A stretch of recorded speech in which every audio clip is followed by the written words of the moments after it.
Hello everyone, my name is Jamin. Thanks so much for visiting my channel. In this video, I have a Swift 3 SF314 series. I'm going to show you how to get inside, access your fan, heatsink, CPU assembly. So first thing, power down your computer the correct way. Make sure it's off and unplugged from your charger. We're then going to flip your computer over to access the bottom case screws. After removing these 9 screws, you're going to take a small, flat, preferably plastic pry tool, and I say plastic because it'll scratch your computer far less than a metal one will. And we're going to go all the way around the seam of your bottom case and pry it off from the rest of your computer. It's generally easier to start back here near one of the 2 hinge assemblies. Go nice and slow and careful but firm. Don't put the pry tool too far in. You could damage some internal components. Keep it on the edge.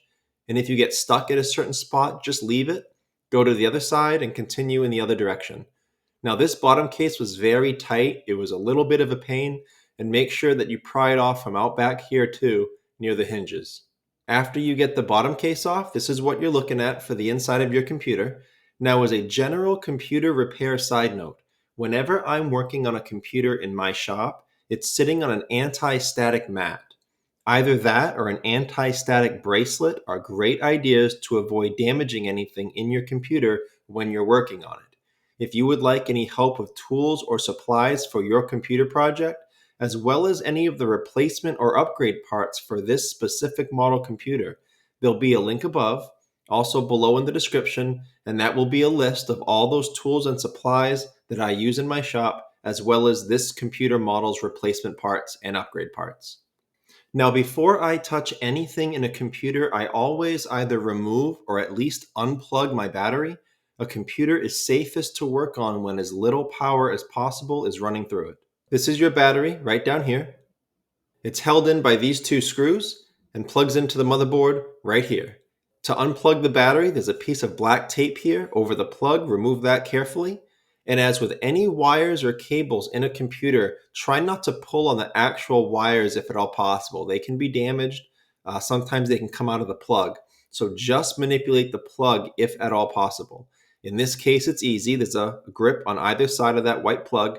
You can use your fingernails or a pry tool to wiggle that out of that port. Okay, now that the battery has been removed or at least unplugged, we can proceed into our computer. This is your fan right here. And the heatsink assembly goes over the CPU, over here, between the fan and the vent. To get your fan out, you have this screw here, this screw here. This is just some black tape you can peel up if you're looking to replace or clean out your fan, but not necessarily take up your heatsink assembly. And the fan plugs into the motherboard right here. Now, this is probably one of the most fragile plugs in a computer. Definitely don't pull on these wires. They could come out of that plug. Just use your fingernails or a pry tool to wiggle that plug out of its port right there. Now, I will try to have a fan and heatsink assembly replacement option below in the description in that link I told you about with all of the replacement parts for this model computer if you need it. To get the rest of your heatsink assembly up, it would be these 4 screws here, and then this screw up top right there. As a word of caution with that operation, if for any reason you have to take up your heatsink assembly in any laptop and you expose the thermal paste to air, that thermal paste has now been compromised and it won't do its job as well and should be reapplied. If you would like help with that operation, I will have a video tutorial link below in the description. It'll show you how to fix an overheating computer, and one of the things that you'll see is how to properly reapply thermal paste. You have to clean off all the old thermal paste from both your CPU and the heatsink. You don't want to put new paste on top of old paste, and you don't want to put too much down. If you put too much thermal paste down, it ends up locking heat in rather than facilitating its transport out. So again, if you need that tutorial, it will be below in the description. But that's the end of this video, how to get inside the Swift 3 and access your fan heatsink assembly.